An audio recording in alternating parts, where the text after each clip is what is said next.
Hello friends, எல்லாரும் எப்படி இருக்கீங்க?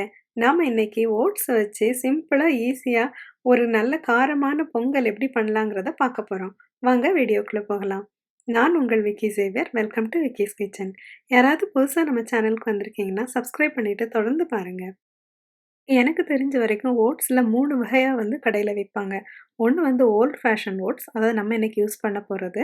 இன்னொன்னு குயிக் குக் ஓட்ஸ் அப்படின்னு ஒண்ணு இருக்கும். அது மைக்ரோவேவ்ல போட்டாலே வெந்துரும்.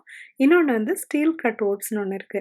ஸ்டீல் கட் ஓட்ஸ்ங்கிறது நம்ம ஊர் கோதுமை மாதிரியே முழு தானியமா இருக்கும். இப்ப நான் காட்டுறது பார்த்தீங்கன்னா, ஒரு அவல் மாதிரி இருக்கும். இது வேகறதுக்கு கொஞ்சம் டைம் ஆகும். ஆனா இது ஓரளவுக்கு நல்ல ஹெல்த்தியானது.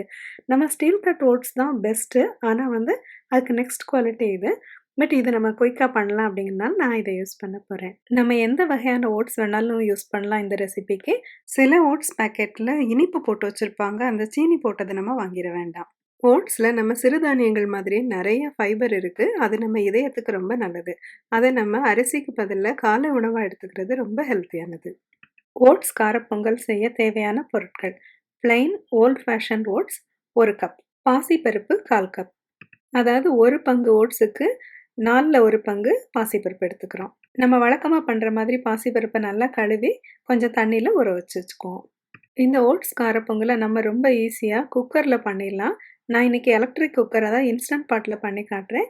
நம்ம சாதாரண குக்கர்ல பண்றது இதே முறையில பண்ணிடலாம். முதல்ல பொங்கலுக்கு தாளிக்க தேவையான பொருட்களை எடுத்து வச்சுக்கிறோம். மிளகு 1/2 டீஸ்பூன், சீரகம் 1/2 டீஸ்பூன், கறிவேப்பிலை சிறிதளவு, முந்திரி பருப்பு 5. நம்ம இன்னைக்கு இந்த பொங்கலை எப்படி இன்ஸ்டன்ட் பாட், அதாவது எலக்ட்ரிக் குக்கர்ல பண்ணலாங்கிறத பார்க்க போறோம். முதல்ல சாட்டைங்கிற பட்டனை ப்ரெஸ் பண்ணிக்கிறோம். சாட்டைங்கிறது நம்ம எலக்ட்ரிக் ப்ரெஷர் குக்கரை வாணலி மாதிரி மாத்திரும்.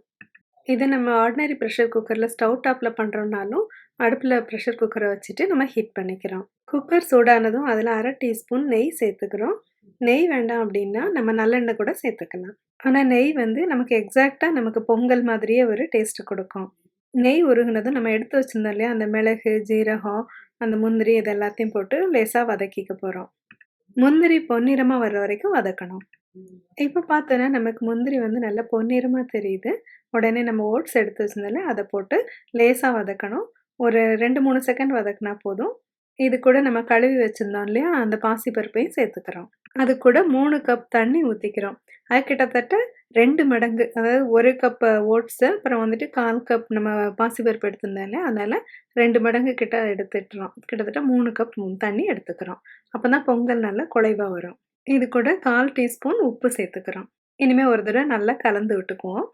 பிறகு நம்ம எலக்ட்ரிக் குக்கரை நம்ம ப்ரெஷர் குக்கர் மோடுக்கு மாற்ற போகிறோம். அதுக்காக ஃபஸ்ட்டு கேன்சல்ங்கிற பட்டனை ப்ரெஸ் பண்ணிவிட்டு அதுக்கப்புறம் ப்ரெஷர் குக்குங்கிற பட்டனை நம்ம ப்ரெஸ் பண்ணணும். அதில் டைம் 5 நிமிஷம்னு நம்ம செட் பண்ணிக்கிறோம்.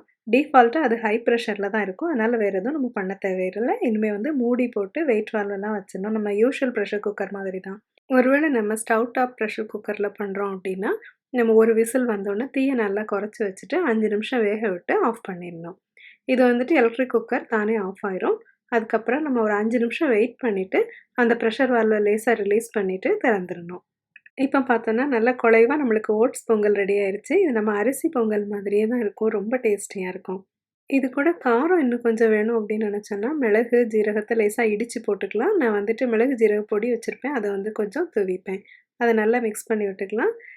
இந்த காலை டிஃபனுக்கு ரொம்ப நல்ல ஹெல்த்தியான ஃபுட் இது. இது கூட நான் யூஸ்வலாக தேங்காய் சட்னி வச்சு சர்வ் பண்ணுவேன். ரொம்ப டேஸ்ட்டாக இருக்கும். என்ன ஃப்ரெண்ட்ஸ், வீடியோ பார்த்தீங்களா? பிடிச்சிருந்துச்சுன்னா லைக் பண்ணுங்கள், ஷேர் பண்ணுங்கள், நம்ம சேனல் சப்ஸ்கிரைப் பண்ணுங்கள். அப்படியே அந்த பெல் ஐக்கானையும் கிளிக் பண்ணிடுங்க. மறுபடியும் இது மாதிரி ஒரு யூஸ்ஃபுல்லான வீடியோட உங்களெல்லாம் பார்க்குறேன். until then take care, see you.